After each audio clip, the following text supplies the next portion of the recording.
Hi, folks, and welcome to another live chat. I would like to call it live chat, not an episode, but a live chat because we are a group of people here having real and raw conversations.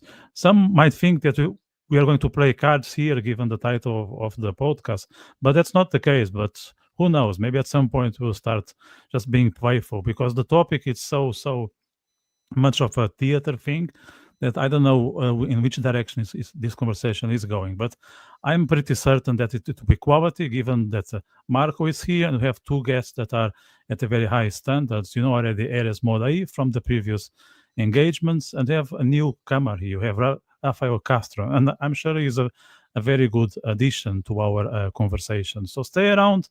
We're going to have a real raw conversation as usual. The topic is the race card. If you don't know what it is, I think you're going to find out in the next 90 minutes.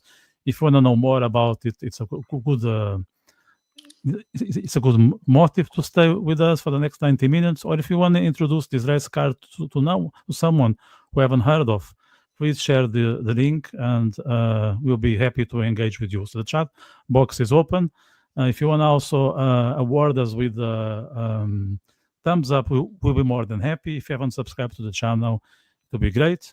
And we'll just start now the conversation as usual in a simple and straightforward manner. So, guys, you are all very welcome to the podcast.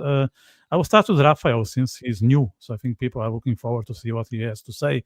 So tell us about this race card. Have you ever seen someone using it?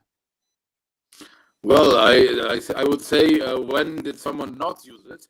I remember a few years ago I was at a debate with on the wall of a face in America, and they said that something that a African American friend of his said was stupid.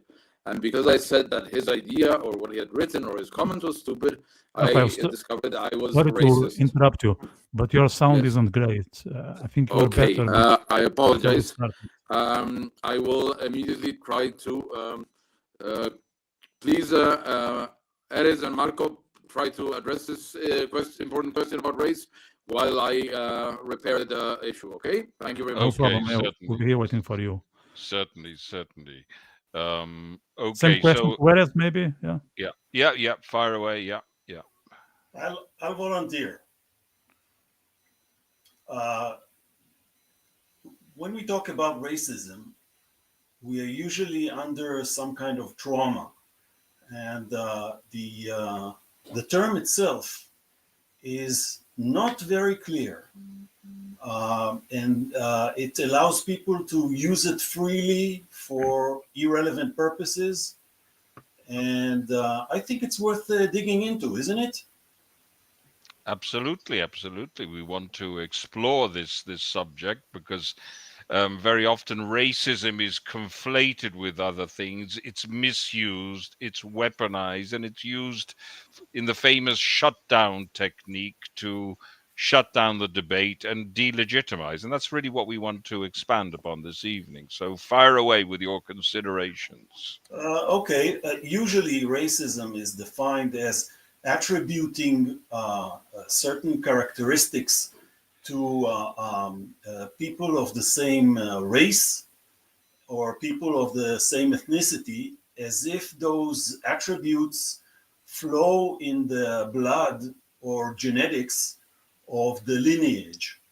And it got to the point where Adolf Hitler checked past generations to see if someone has a Jewish grandmother or Jewish grandfather, then he is considered Jewish, therefore an enemy of the Reich, because he had something flowing in his blood. This I'll refer to it as a DNA time bomb, waiting to explode against the German people who are of race, apparently. Now, theoretically, that it would have made sense if all the Jews were of a monolithic character. It would have made sense. The thing is that the globalization broke up this monolithic structure, and we cannot attribute certain attribute certain characteristics to racial groups. So this is the original the primal sin of racism. The second sin is what you attribute.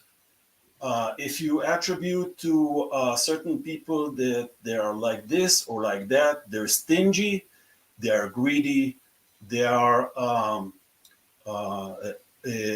homicidal, they are liberal, etc., etc. If those characteristics don't really exist within that particular group, then you're adding to the primal sin, because not only do you use the invalid rationale of race, but you also attribute something that isn't there. So, I would like to compare that to a computer, in the sense that our race is the hardware. It's not the hardware that determines the functionality and results that the computer produces. It has to do with it, but there's a strong element of software. And I want to bring up the story of a gentleman called Adam Gadban. Don't know if you've heard of him. Adam Gadban was an American teenager who grew up mostly in California, in affluent counties such as Santa Ana and others. And he grew up in a home that considered itself Protestant, to the point that they declared themselves Protestant at a certain point. I think it was either in his early childhood or even before he was born. And for our purposes, he was as white as can be. He was a Christian, from a devout Christian family. He was white in his race. He was an aspiring artist, and giving the atmosphere and the values in California, especially in the affluent parts, you would expect such a person to be very progressive. And mind you, progressive doesn't have to be good or bad. It is what it is. Yeah. Okay, let's fast forward to I think it was 1995. Adam breaks away from his heritage. He converts to Islam. He is radicalized, and he goes to Afghanistan to fight. Later, he goes to Afghanistan to fight with the Al Qaeda forces, and having been brought up in Western society and speaking perfect English, he becomes the spokesman and media manager of Al Qaeda in Afghanistan. And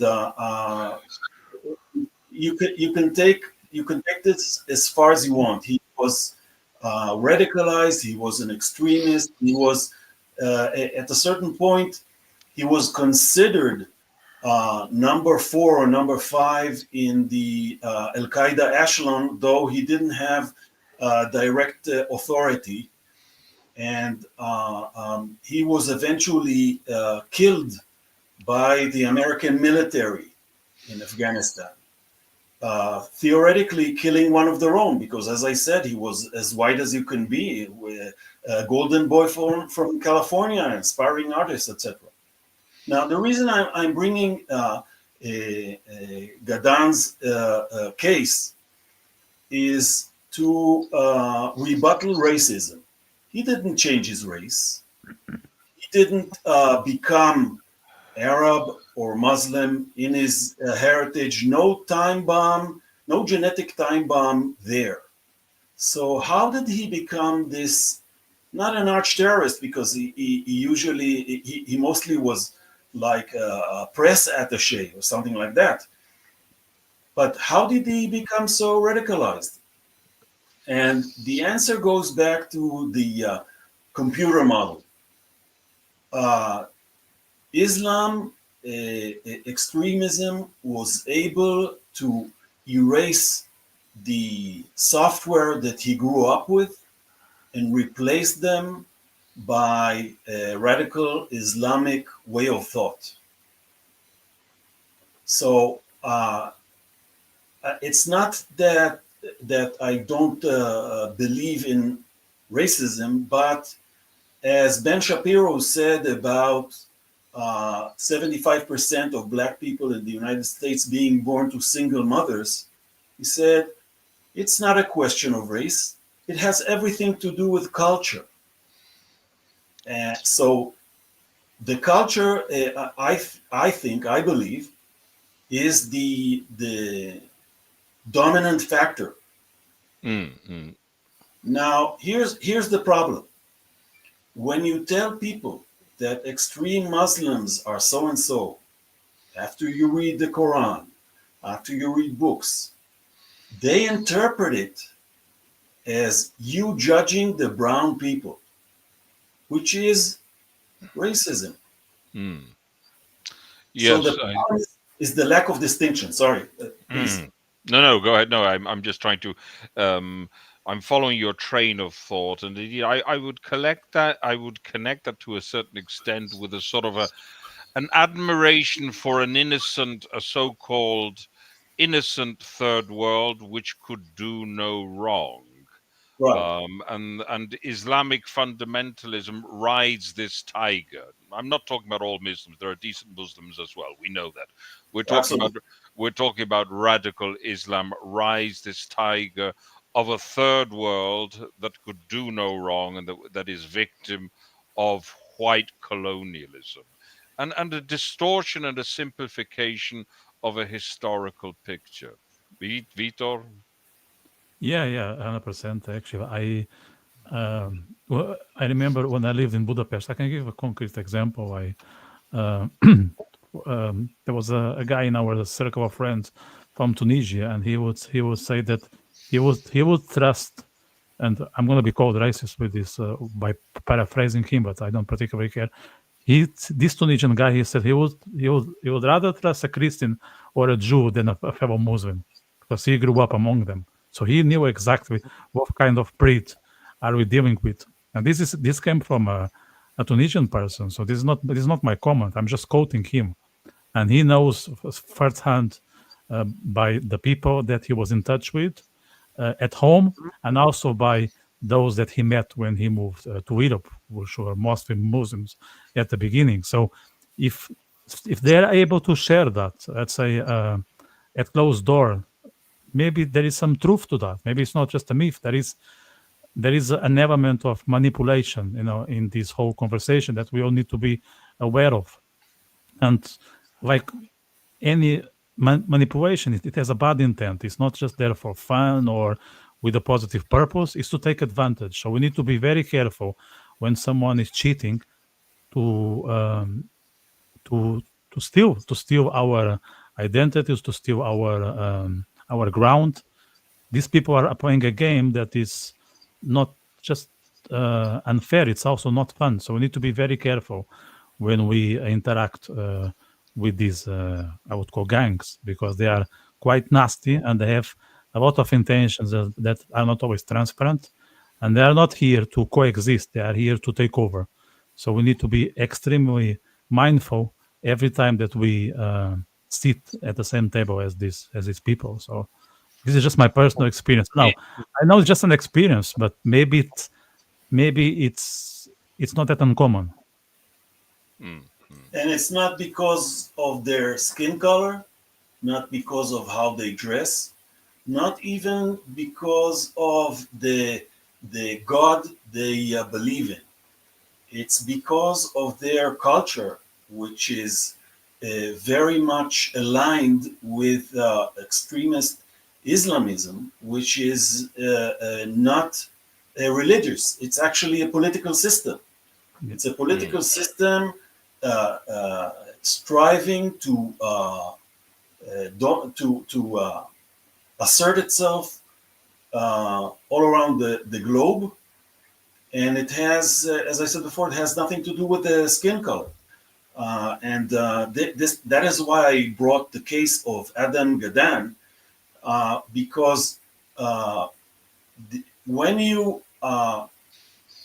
combine insufficient understanding of racism, like I addressed before, with willfully blind multiculturalism, you close your eye, you become colorblind, which is not seeing black and white, which I'm fine with, but you also shut out all evidence of other phenomena which are culture related, not race related.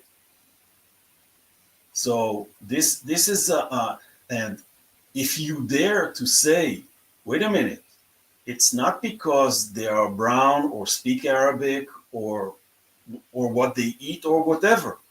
It's because they share the same beliefs and same values that they're to an extent predictable and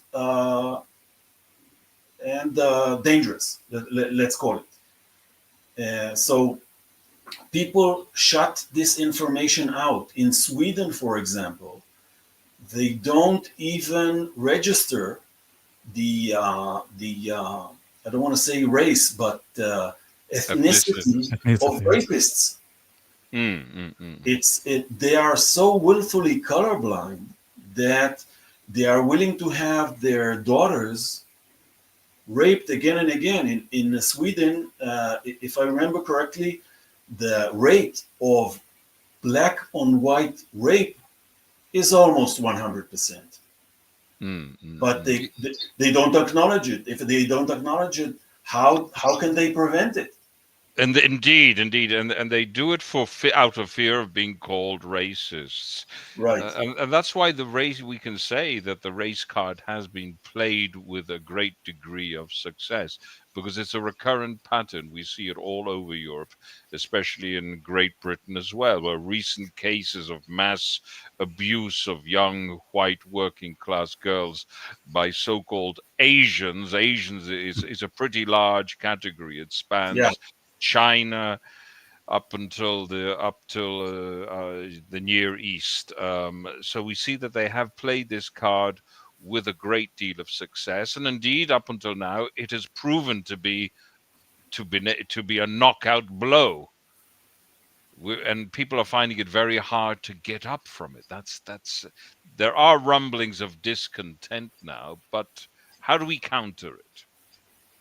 Because it's working. That's the problem. It's working, absolutely. It's also on us. We need to look at that card and put it on the trash. That's what we should do, or tear it in pieces. It has no value. It shouldn't be even available. If someone uses it, it should be used against them.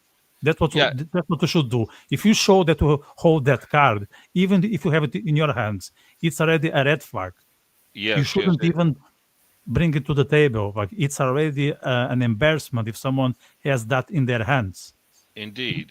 Let it alone if you use it for your own benefit. So if I see someone throwing that as part of the game, I already know that I cannot trust that person. And also it tells that that person is insecure, because if the person can succeed, doesn't need that card. That tells that person doesn't have skills, is useless, and all that they can do to make it happen is use this dumb, stupid, silly race card. Yes. Indeed, entire societies have been paralyzed. I am a prime example, I believe, is Germany, for example, by admitting millions of so-called refugees, and they have been paralyzed by the fact that they don't want to be accused of what happened 80 years ago. And the situation is totally different, because the reality of the situation is they are admitting people who would really want to do what they accused the Jews of wanting to do 90 years ago, when the Jews in fact was super patriots in Germany. They were more German than the Germans very often, and they were living to a great extent in a fool's paradise. But notwithstanding that, they should be able to find the fortitude and the moral clarity to see the difference between the two situations, and to be able to counter this falsehood, because otherwise their nation will be totally submerged. Also in Germany, we are beginning to see a change. Of course, that there is the fear of re-evoking certain sentiments, but I believe the Germans have a right to defend their country, and they need to break out of this paradigm. The two situations, the pre-war situation, the current situation, are totally different. So the Germans, I believe, should take matters into their own hands and decide who they want to have as part of their society, and who indeed they should be expelling and sending to their countries of origin. Yeah, 100%, Marco. And it's pretty sad that the Germans cannot be nationalists, because let's say if you are a German, if you're Peter from Berlin, and and you flag a German flag, you are immediately called N word. I'm not going to Yes, say it here yes, because of YouTube course. doesn't like this word, so I'm not going to say it out Indeed, loud. indeed, but it's the same kind of abuse of language. It's the Yeah, same misrepresentation now. A German who would like to defend his country, and Germany has made great contributions to civilization as well, when we know the dark side as well. But now a decent German runs the risk of being called you know what yeah. for defending his country against monsters who would who have already dragged Germany into a hellish situation. Look at Erez, that band. You know that band? Sorry, just to say this. go ahead, You go know ahead. that rock band called Rammstein? Are you familiar with it? I've heard of it. I'm not a huge rock Rammstein, person. Yeah, they present themselves like tough guys with muscles, masculine, and all that, and they are not afraid of their roots. And immediately they got the N label. Why? Just because they are Germans. If that happens with the Portuguese or Dutch or Finnish band, the rumor will never exist. It yeah, seems that the yeah, Germans cannot get over that. I think it's yeah. totally unfair. They are just Yeah. a bunch of German guys who like their country, and they are Right. not afraid to be masculine.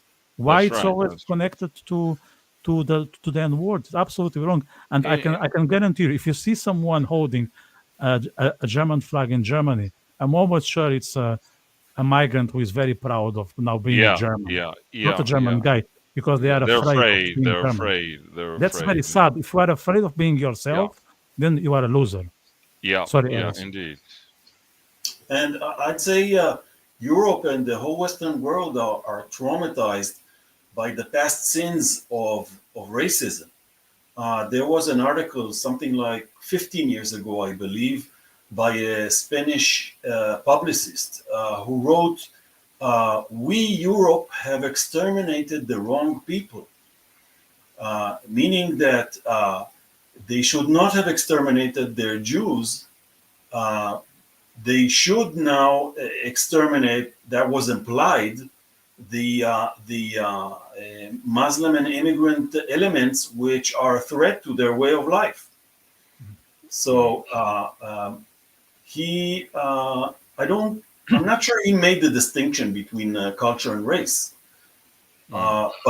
But I think that fearing the repetition of racial genocide, like happened in the 40s. Yeah. So, sorry, Erez, I just want to a little bit of a linguistic, because I think the word exterminate is the wrong, is not the word you want to use here, because exterminate means to kill and to slaughter. I mean, Right. so that's not really the word you want to use. I think what he meant is that they want to face this threat and deal with it, and recognize it for the threat it is. I think, Right. and take appropriate action, which could mean expelling or repatriation. I think that Eliminating the threat to the Spanish way of yeah, life. yeah, exactly, yeah. Of course, the accusation of racism very often comes from quarters which are very racist themselves, because indeed, if we speak of Islamic societies, we know the fate of minorities in most Islamic societies. I'm not saying all Islamic societies and in all periods, but we have, just as we've studied racism within the West, I think we are duty bound also to identify those very dark episodes within Islamic history itself. The slave trade continued for much longer within Muslim countries than it has in European countries. Indeed, European countries brought the slave trade to an end. And I'm speaking in particular of the efforts of the British Navy to bring slavery to an end. And indeed, slavery within Africa was an institution, and I believe it may well be an institution. It may well be, it's still practiced. So I think truth be told, to a great extent, the West has been at the forefront of the fight against racism. It hasn't always been the case with regard to the Jews, by the way. I have to make that exception, because I think we are seeing what can be.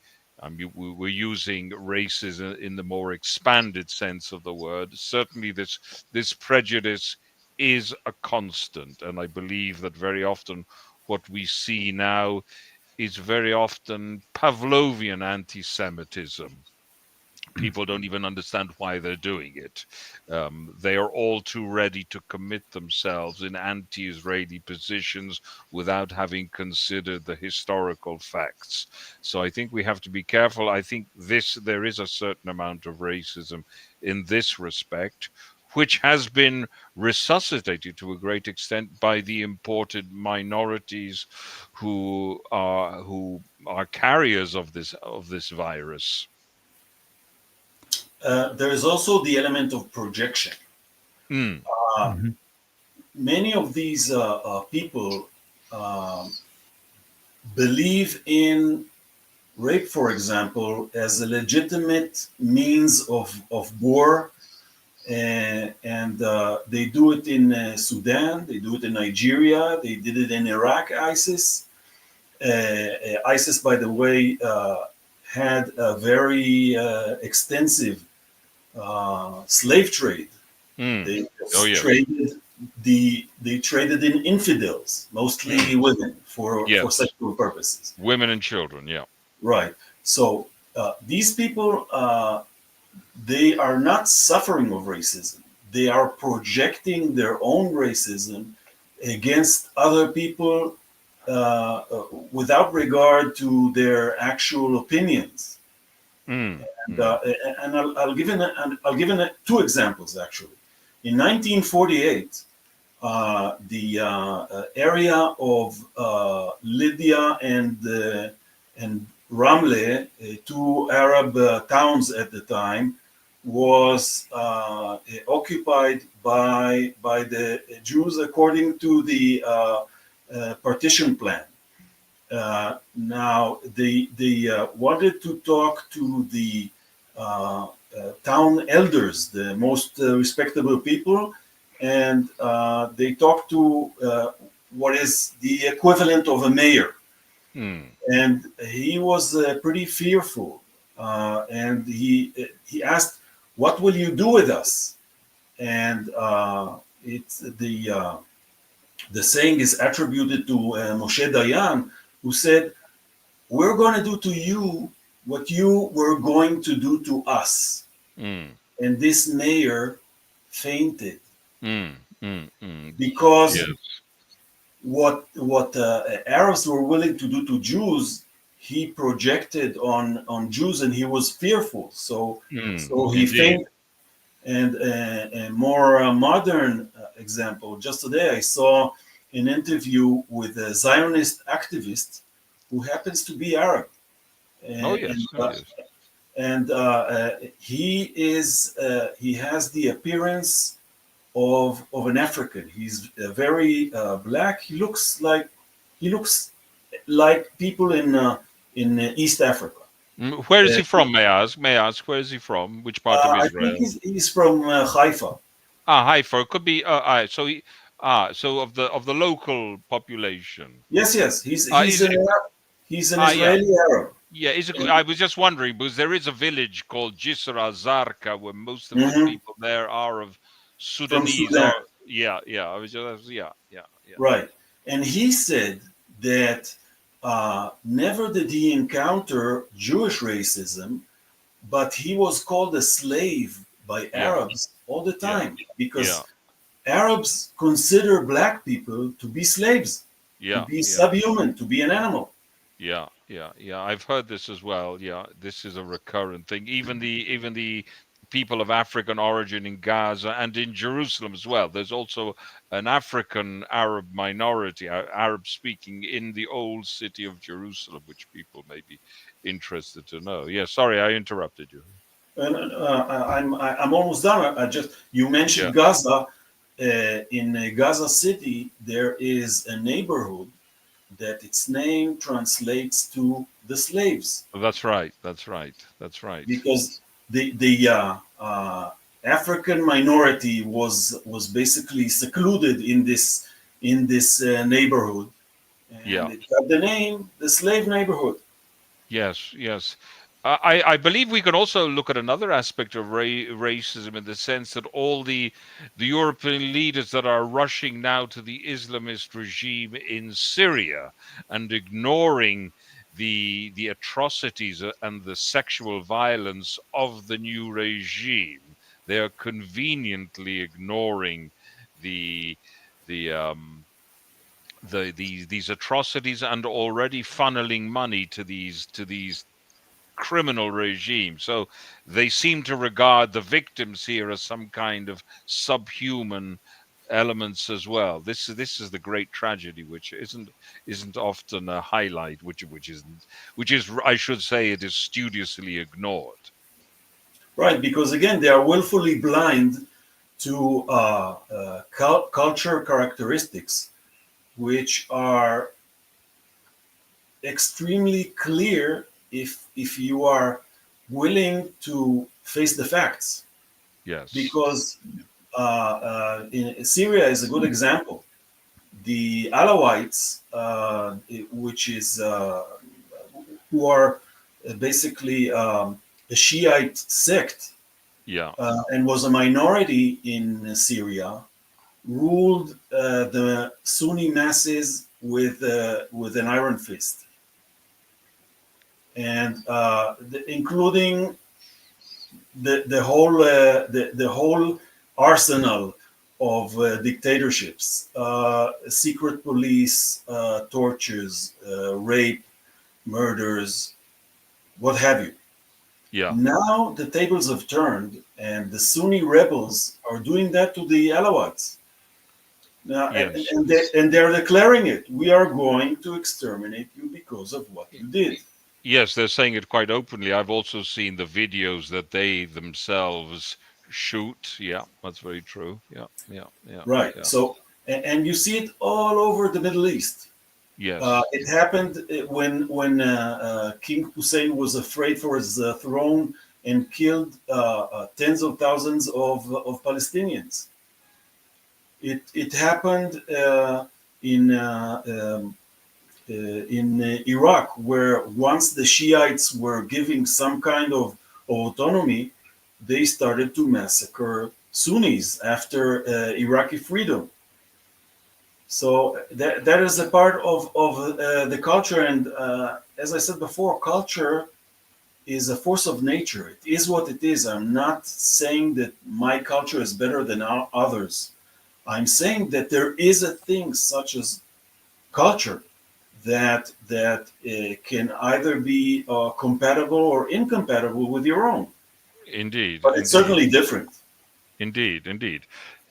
And I think we should mention that Israel is generally speaking the country in the Middle East which most people would love to live in, including Muslims and certainly the successful minorities in Israel, which to a great extent the Muslims are. They are a successful minority. They live a very productive life. With some exceptions, of course, we have to qualify because the situation is complex. But certainly, we don't see the Muslims here in Israel rushing to Europe as we see in other cases. They're quite happy to stay here. And of course, we have the Druze minority, probably the most successful minority in the sense that they've weaved their way very successfully into the societal fabric, I think, and they're also a much loved minority. Absolutely. In Israel. We Absolutely. have a comment here from Eugene, if I can share. So Eugene just wrote, those who use the race card have the perfect host that they cling to. The left, who are very willing to do their binding, no different to Islamists who use the same host to spread their doctrine. I think it's spot on, Eugene's Yeah, comment. So thanks for that. It really yeah. displays the promiscuous relation between Islamists and the progressives. They seem to be different, but at the end of the day, they are not that different. They act together. They have the same intention. They both hate the West, and of course, if we need to get together, the Islamists will prevail because they have a much stronger arm. But that's something that the progressives are not aware of, because basically they're not aware of anything. They don't have a clue about what the things they proclaim.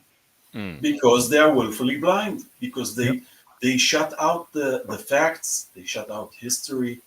They are not willing to question anything. Their anti-Semitism is really embodied in the policy of not questioning anything. Well, you lose the Erez. I'd say that once you become an anti-Semite, indeed, you lose the capacity. You sort of you're mentally downgraded. It is self-induced, but once the moral sphere it collapses, you become a deficient person. You downgrade your intellect.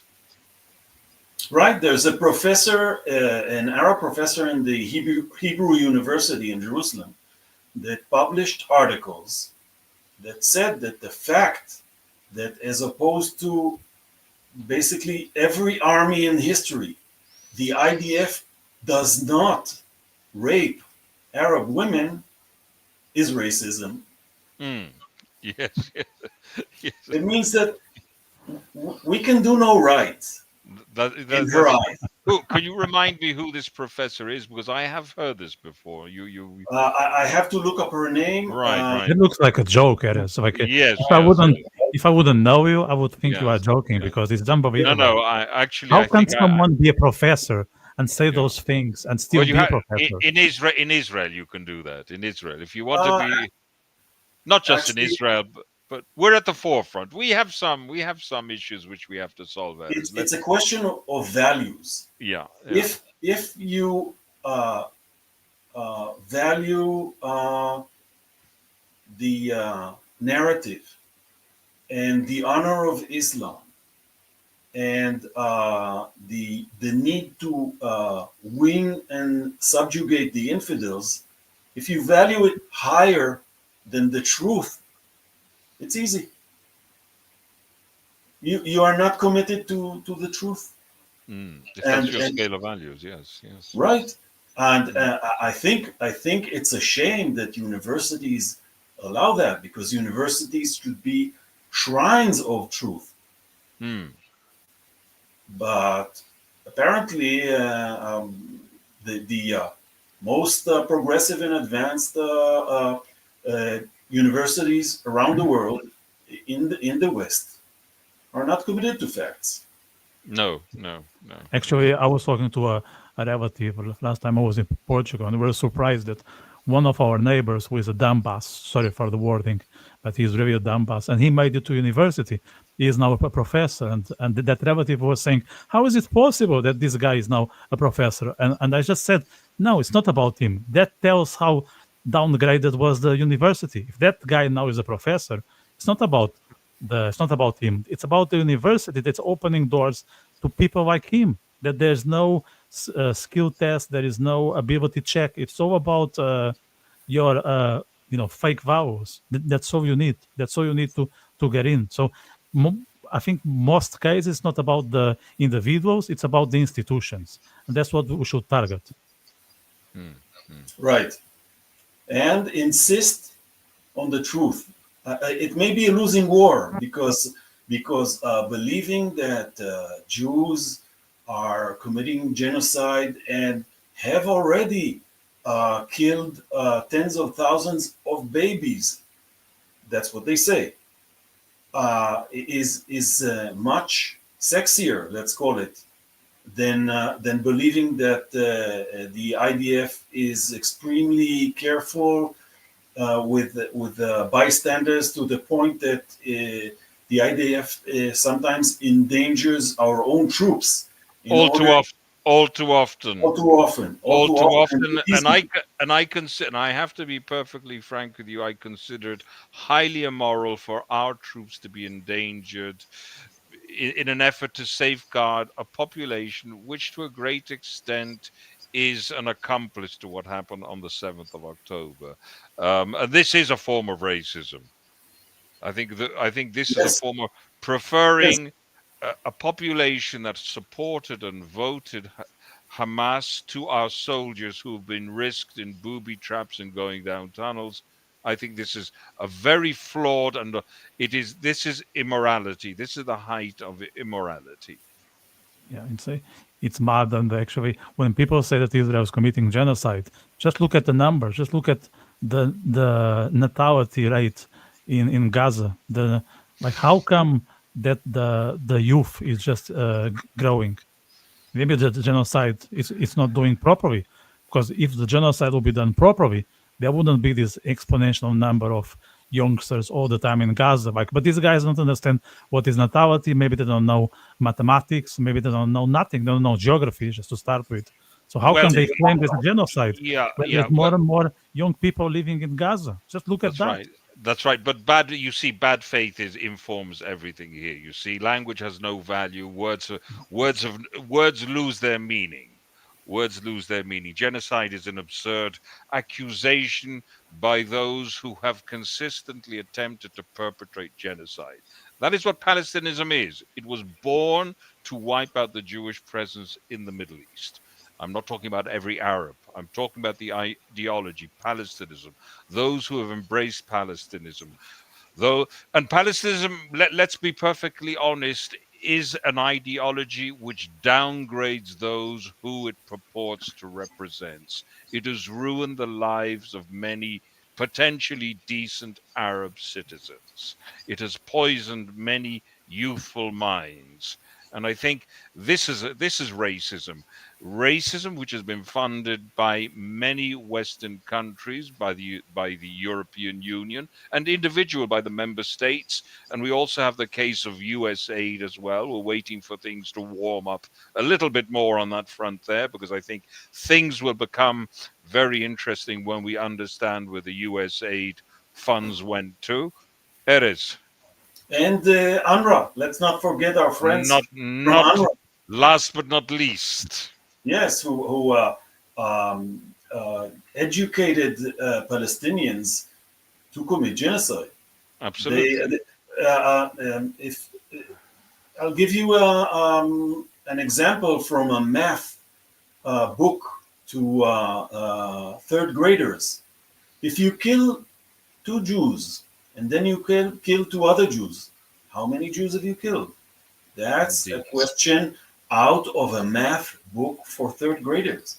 Indeed, I've seen the documents that you're speaking about. This stuff has been documented by Palestinian Media Watch, which I would urge our viewers to take a good look at. Yes, certainly. Yeah.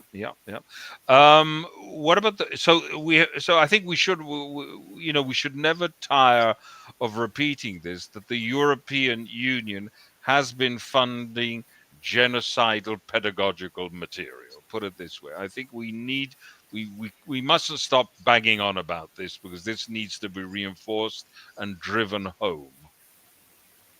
Absolutely. I'd like to maybe move the focus west and talk about racism in the United States. Mm-hmm. There is no doubt that the United States was officially racist. When people have to sit in the back of the bus Of course. because of their skin color, there's no question about it, no doubt about it. Segregation. Yeah, Right. absolutely. Yeah. Now, this is enough for people to say that there is a systemic racism against black people, and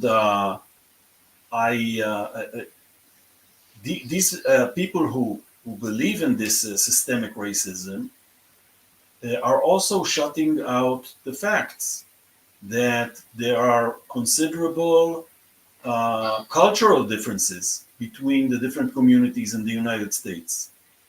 That other minorities prosper. Asians prosper in the United States. Some of the Hispanic people prosper in the United States. The race card is played against the white people because at some point in history, which, let's face it, was not so long ago. If you saw Mississippi Burning, the movie, Indeed. So it's not that racism is completely rooted out of the American society, but today they have changed the roles of the racist card playing by saying by white people saying that they are inherently racist, and black people saying the same. Yeah, you. What you say is actually spoke. The great African American thinker Thomas Sowell speaks a lot about this. I would recommend people to have a look at his channel on YouTube. Thomas Sowell, one of the great American thinkers, has been highlighting this aspect as well. So that was well worth it. Yeah, just on the minorities, Erez. I don't know if you wanted to say that or not, but the Indians, the Indians, they are the fastest growing minority in the U.S. Most of them, they come with the best intentions. They want to prosper. They want to develop their skills. Actually, Silicon Valley owes a lot to the Indian community. Maybe most of the technology that we know these days, it wouldn't be available if it wasn't the Indian community in the U.S. And this is never mentioned because it doesn't serve the cause. It doesn't tell how white people are bad.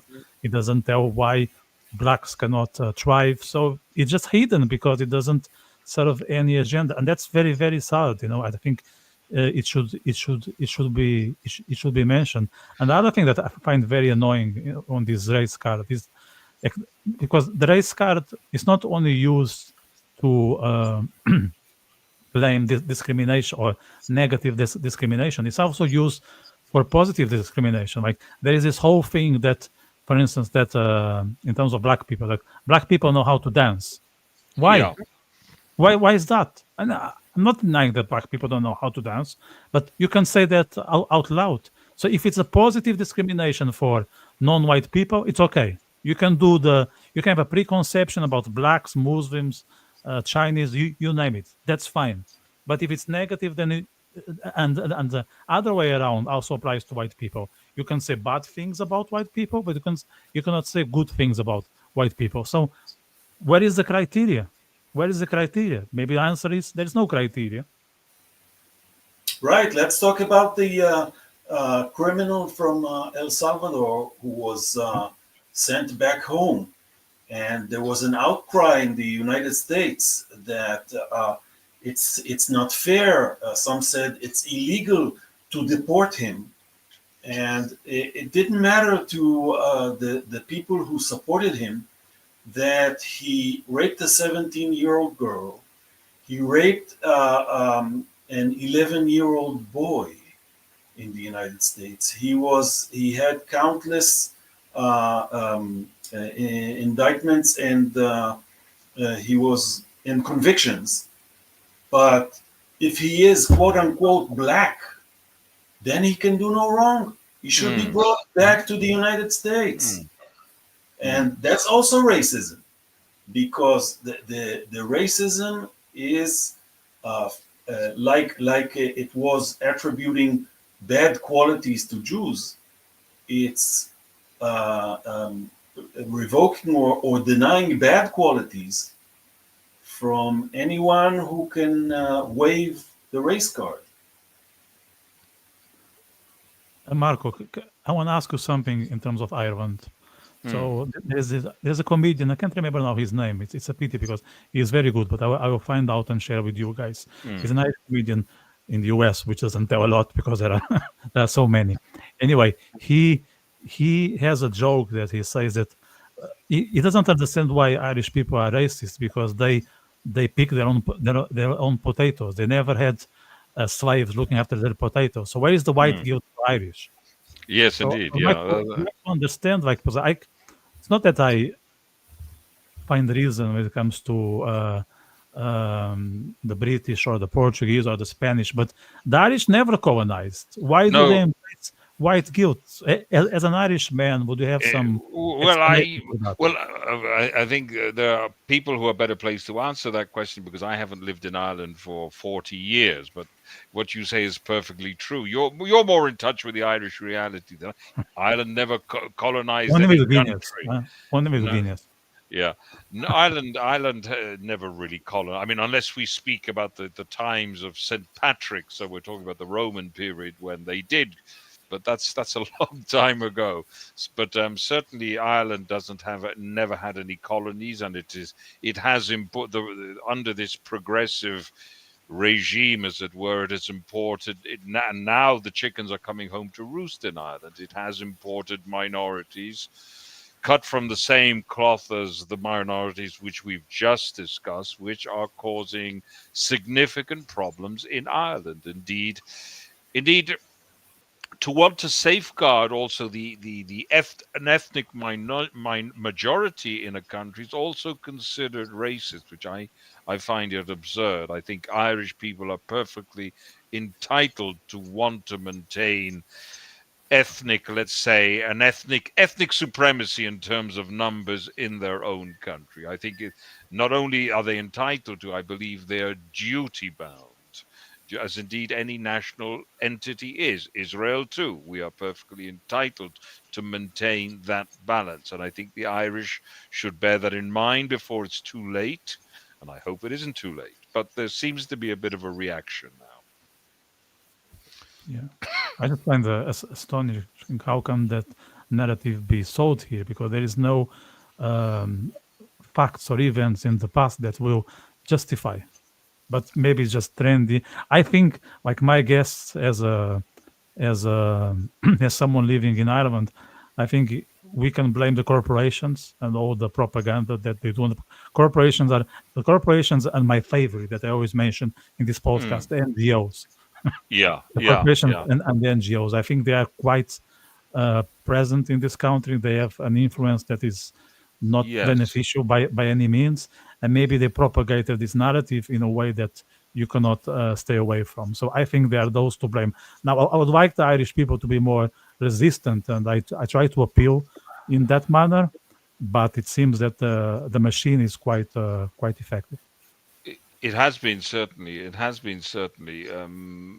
Of course, there have been riots in Ireland recently as well. Not all of them justified. You do get certainly getting rent a thug jumping on the bandwagon, but when the usual Islamist attacks and knifing incidents, stabbing incidents took place, people begin to realize that this multiculturalism and the possibility of Ireland losing its identity and losing everything for which it fought, because it did, after all, fight for independence, to reacquire its own nationhood, to reacquire the possibility to speak its own language as well, which they haven't yet brought to fruition. But this is something they have to take stock of.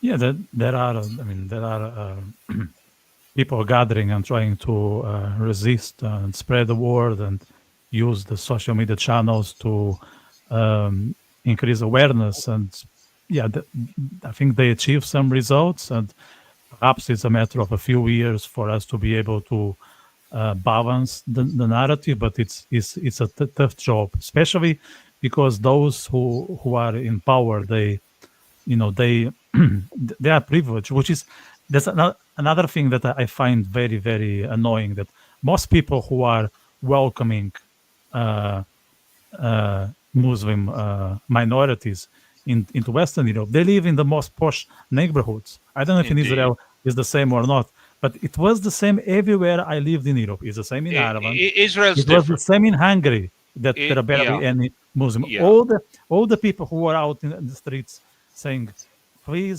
bring more Syrians yeah, and yeah. Arab," they all live in areas where there's not even one, and that's a common factor, and that's very Yeah, very annoying. And that yeah. tells that they have no clue about reality. Of course, they're detached from reality. Yeah. Erez, do you want to say something? I want to correct a mistake. The notion about Israeli soldiers not raping Arabs because of racism was brought up in a doctorate work guided by a professor in the Hebrew University, as I said. He is not Arabic; he's Jewish, and what I mistook it for was the Arab professor in the same university who denied the the Yes, yes, butchery and the rape of Jews by Hamas on indeed. October Yes, 7th. yes, yes, So yes. I felt like I need to correct the mistake just to live up to my standard of Of sticking course, to facts. of course, of course. Yeah, but And that is well done. madness. Like, And if you don't rape another ethnicity, then you are racist. What next? If you don't rape a boy, then you are homophobic. Maybe that's next level of madness. yeah, You never well, know what they can that come up with.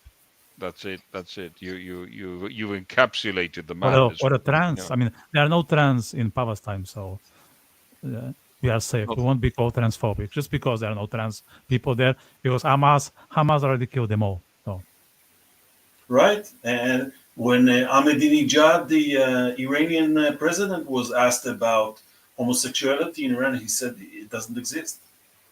We don't have any of these deviants. That's what was his response. mm, mm, yeah, mm. and he looked quite suspicious. Just to say a couple of Yes, and words. it's again, it's preferring Mhm. the narrative and your position over facts that are inconvenient. Yeah, yeah, yeah, yeah. I wanted to draw. I think we need to to draw people's attention. I don't think we should ever abandon this. The destruction and the genocide of the Christian populations in the Middle East, which Western governments studiously avoid. And I think this falls very clearly into a category of patent racism, even though we're talking about culture, that we're using racism in the more expanded sense of the word. I think we should remind our viewers that in areas, for example, closer to home, and areas you and I know about this, for example, Bethlehem, up until 35 years ago, was essentially a Christian city. 80% of the population was Christian, and now it is shrunk to 20%. Same goes for Lebanon. Same goes for Lebanon. Yeah. Is it the same Yeah. for Nazareth? No, no. What happened? No, no. What's happening is Nazareth, that the Christians tend to move out of Nazareth and go to what's it called, Nofa Galil. They Right. tend to move to areas where there's a Jewish population. Mm. But no, Nazareth still, yes, it's not a perfect situation, but in Israel in general, the Christian population is growing. Is growing. It's safe. It's It's safe. safe. It's safe. Nobody kills people because they are thought to be crusaders. Exactly. That's how Islamists refer to Christians. They are crusaders. They are Right. trying to commit the crusades against the 1.8 billion Muslims or something like that. Yeah. Again, Except Erez, except that's what I heard also from Muslims. Except if it is Angela Merkel, they call Angela Merkel Mama Merkel because she provided her with a lot of resources. Yeah, I heard that firsthand. Mama Merkel. Maybe next Mama is Mama Macron. Why not? right, right. Yeah, very interesting that you should mention Macron because, of course, he has recently said that he and France intends to recognize the so-called Palestinian state. So essentially, they'd like to reward them for October the 7th and recognize this so-called state. Erez, any comments on that? Should we perhaps start recognizing the independence of Corsica, which has much greater claim to nationhood than you know what? Yes, it all comes down again to the Europeans, in this case Macron, being immune to facts and willfully colorblind to the extent that the Arabs can do no wrong. He also has a problem with his own constituency. Indeed, indeed. So he's basically virtue signaling to his own voters, But which maybe is it common is. in Europe. Yeah, so sorry. Maybe it's not a bad thing if he does that. Maybe that's the beginning of his end. So sometimes he has a bad decision. He says, okay, I'm going to recognize those guys there in the Middle East, and next election he loses finally, and that's all we need. We need I don't remember now his name. Actually he's Jewish. No, not the guy who is with Le Pen. There's another party. What's his name? No, To my memory. Zemmour. So Eric Zemmour. You're thinking about Eric Zemmour. No, Eric Zemmour Yeah. is out. He's out of the game at the moment. Eric Zemmour. He's No, but there's someone who replaced him. I can't remember now. Young Macron- guy. That young guy. Jordan Bardella. Bardella. Yeah, No, yeah, he's yeah, not yeah. Jewish. He's not Jewish.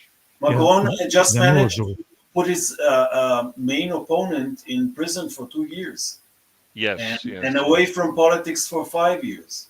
Indeed, indeed. Marine Le Marine Le Pen. Pen. That's right. That's right. We see a similar pattern here, don't we, Erez? Do you sense that there are similar patterns here? Do you get that impression? That Yes, funny feeling? Are distinctive. we paranoid? The people who shout democracy use yeah. every dictator methods, Dictatorial means, yes. dictatorial means to Yes. shut their opponents. Indeed, indeed, yes. And there is yes. this trend to say there is no space for XYZ. And every time I see someone saying there is no space for this sort of speech, I already know that they have dictator traits. Because Yes. I never say that to anyone. There's no space for this. There's no space for. There is space for everything. There is space for stupidity. Like we need that, as a contrast for people who have a brain. So why do you want to shut up others when they say there is no space? Like with sports, for instance, when they say there's no space for, I don't know, nasty comments when you are on a football stadium. That was always the case. I mean, the football stadiums were, of course, some people abused and they need to be brought to attention. But this whole thing of putting, an apple in your mouth, it's a tyrannical approach. By the way, I'd like to draw similarity between Macron getting rid of his political opponent and Erdogan doing the same to his political. Just put him in jail for whatever. Yes, so he In gets order so he gets his ideas, so he's straight. He sort of has time to to reflect upon his mistakes. I think that's the general. It's for Yes. purely therapeutic purposes. Whereas, for instance, in Hungary, I don't know if you guys are following or not, but I live there, so I pay a lot of attention to Hungarian politics, where there is a so-called dictator, or also more known as Viktor Orban, who is now neck to neck with his opponent. He's not doing anything to stop that guy to run for the elections next year, and he is about to be taken off from power. So the guy who is called the dictator seems to be more democratic than all these Macrons and Merkels and all that crap. So again, as Erez said, it's the projection, the mirror effect, talking loud. Absolutely.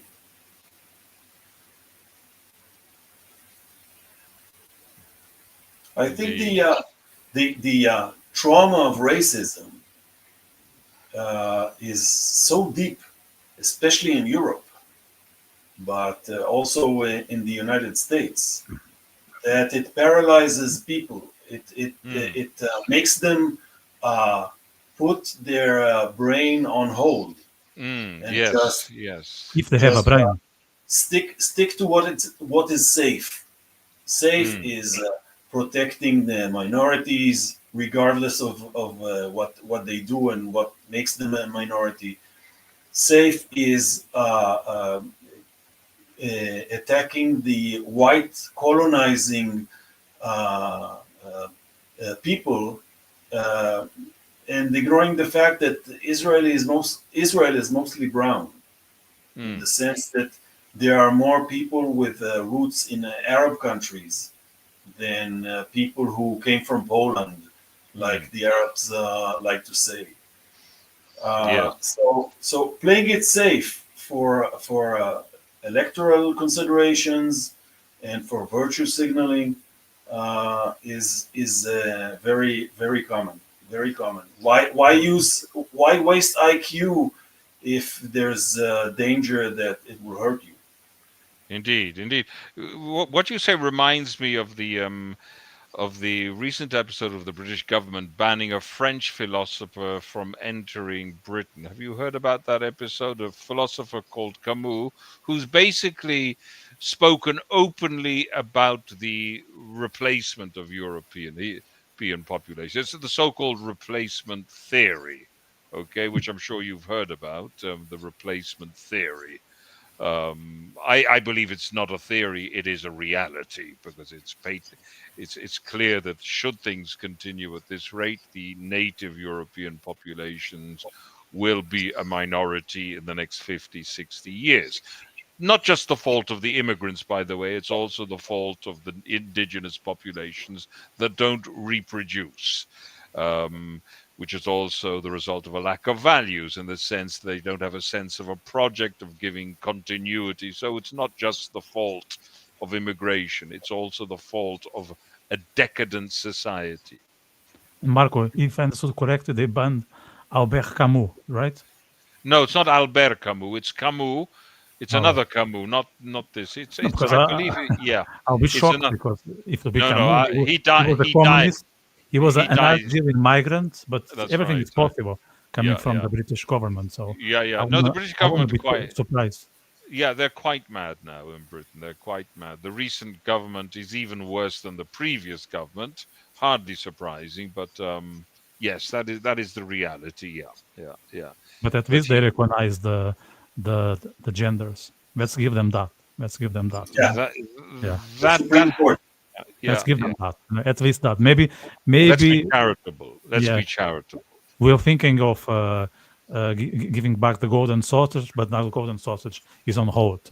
just No, because of that. we'll reprise that. That'll be coming back in our future episodes, which will be dedicated to conferring the golden sausage. That'll be we'll get that going again by because there has been a popular demand for that. But Should we give a golden sausage to Marco? But I know, just to be sure that she is into. to Maybe who's to Merkel? to Marco, a Ah, halal ah, sausage. yes, I suppose ad honoris causa, as they say when they, as an honorary doctorate in sausagery. Yes, I think she is well deserving, and she'll go down in history, I believe. Yeah. Yeah. In maybe you should devote a different prize to the those parts of Europe that aren't willing to defend their way of life, Hmm. and award them with the prize of ham and eggs. Maybe, perhaps, yes, yes. That could well be the case. A sort of a collective prize, Right. yes, to nations, to entire nations. Yeah, we need to Yeah. try to get sponsors for this Marco. We need to We go do, after yeah. sausage. So if there is any So, sausage a there producer out are there who wants very indeed. to let's take the Yes, opportunity. Just yes, we contact us. do. Contact us. Yes, we do. We have some very important sausage factories on a kibbutz up in the north, not far from Beit Shan, who make excellent sausages of. Erez will know about that. We're not going to mention their name now because that would be free marketing, and Right. we don't do that. We don't do that. Right.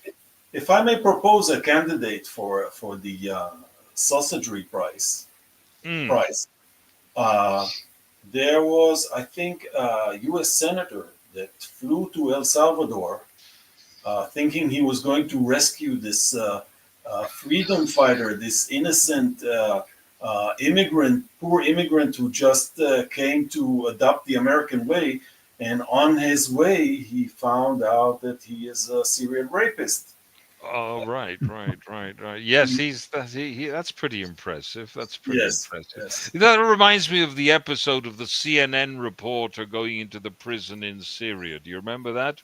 Where she No, thought there was an episode of the CNN reporter going into a Syria subsequent to the recent revolution, put it that way, and she discovered someone who was all curled up, whom she thought was an innocent victim, and she was helping him out. And it later transpired that he was one of the torturers. Um, but that episode, you'll find that on the internet. Yes. So right. we have a good poll of candidates. Yeah, Marco, we Right. need to start working on this. Yeah, We there's need to never get those sausage yeah, out. you're right. There never is a shortage. There never will be a No. shortage. That's the great thing. It's a bit like being an undertaker. You'll never be unemployed.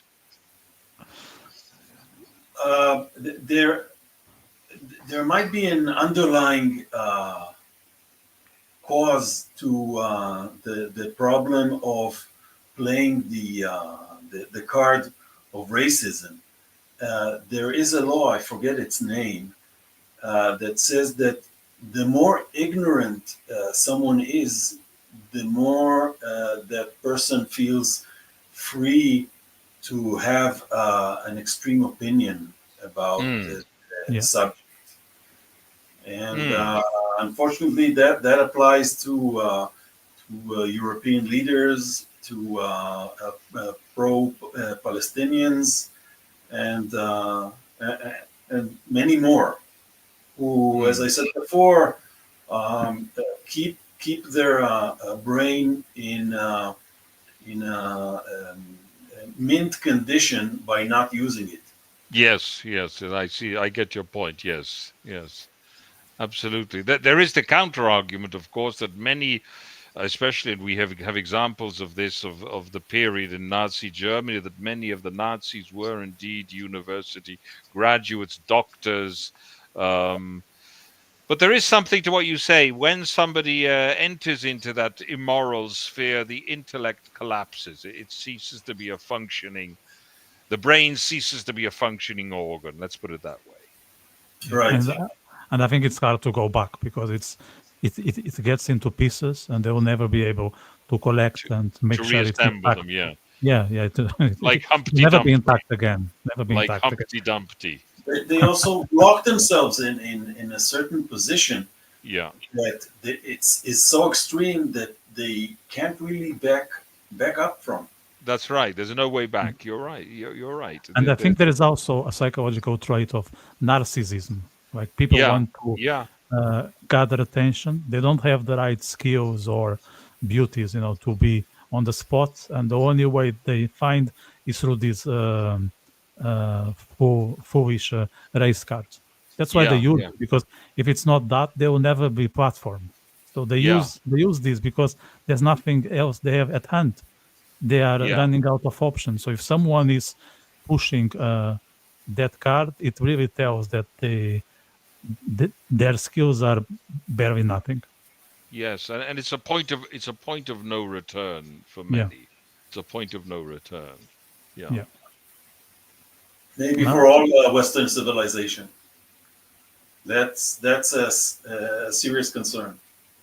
And then what is sad is like when someone is on a situation of actual racism, because let's be honest, it still occurs, from time to time. Not as much as we see on TikTok or on social media, but in the real world, it still exists, right? But I'm going to be frank. If I see someone claiming they're being object of racism, I'm going to think twice. And sadly, there'll be situations that maybe I could do something to help and protect that person. But because of those fake situations we see on social media, I won't approach the case any longer. And then guess what happens? The person who is actually being subjected to racism will be struggling because people don't trust them anymore. So, like always, when someone really needs help, they won't get help because this card is overused. But there'll always be new useful idiots, especially teenagers who are scholars of TikTok. So that's why I said it's a problem. The race card, which was let's say stored away for maybe several decades between the 40s and the 70s, has apparently been brought to light again. Yes. So the trend is not positive. No, not at all. Not at all. But as I said, like the issue is that we allow this card to be used. It should. That's very true. Should be taken. Okay, I wouldn't say should be banned because I'm no one to say how people should behave. I mean, unless they are, let's say, violent or aggressive in a way that others will be at risk.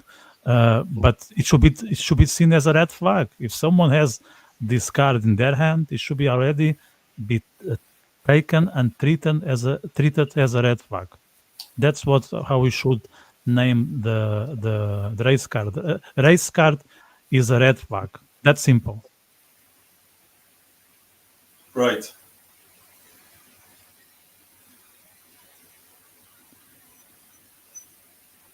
So, any other cards you wanna talk about it, or I think we've exhausted our themes for this evening. Unless Erez, have you any divine inspiration? I see the prophetic. You're about to be overcome by the prophetic sense. I can see you're about to say something. Far be it from me to say anything brilliant. I just I happen to know a lot because I'm curious and intellectually curious in the sense that if I hear something strange, I want to fact check it. Yeah, it's triggers. Yeah. Which apparently is custom lost to time in the West to Yeah. fact check and Yeah. to go and read and see what actually happened. You could get Facebook to employ you as a fact checker. That could be a new.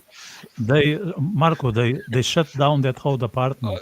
Yeah, I heard Yeah, something yeah, about that. Yeah, I'm yeah. sorry, Erez. That's gone now. That's It's gone. gone. It's Yeah, gone. unfortunately. All these diversity positions, they are gone. If I would be a staff of some diversity department, I would be already in LinkedIn or updating my CV with ChatGPT because the golden days are gone. No, they need a new golden sausage to survive. Not that one. Right, Not that right, one. right. Which is good. It's good, and I think it's a replication of what Trump is doing in the White House.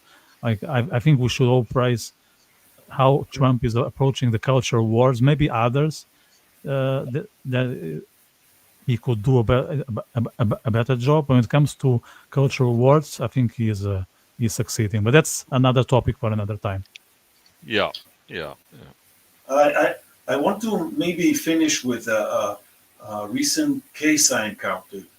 I was doing some consultancy work to government entity, government body, and I met a very sharp and talented Arab professional, whom I was told was viciously anti-Israeli, and I of course didn't bring up the subject. It wasn't my place, but talking to this person, I learned that he got into university on minority quota, and he got a scholarship from the state, and he was accepted to work on a minority quota.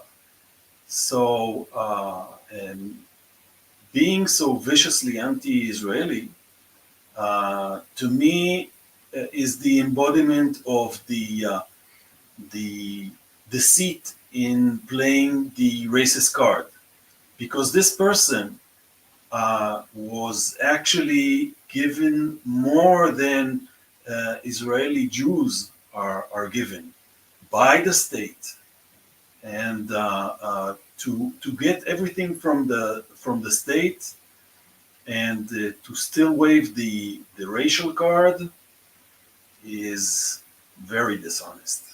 Very dishonest. Oh, you raise a very good point there, Erez, which we could elaborate on. No doubt the Jewish majority could waive the race card in the sense that our children have to do 3 years military service, which the minorities don't have to do by law, except for the Druze, of course, the Druze who are there. So in that sense, there is discrimination, and the race card could, with some justification, be waived by the Jewish majority. Absolutely. Absolutely. Well, on that happy note, Vitor. Yeah, I was just thinking we should do an episode on the Israeli military.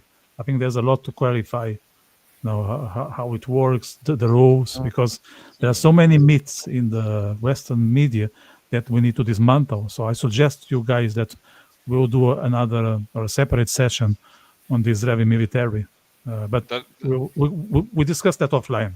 I'm sure Erez would love to speak at length about a military doctrine called purity of arms. Erez, how about that? Right. And as an Israeli, not as a lawyer.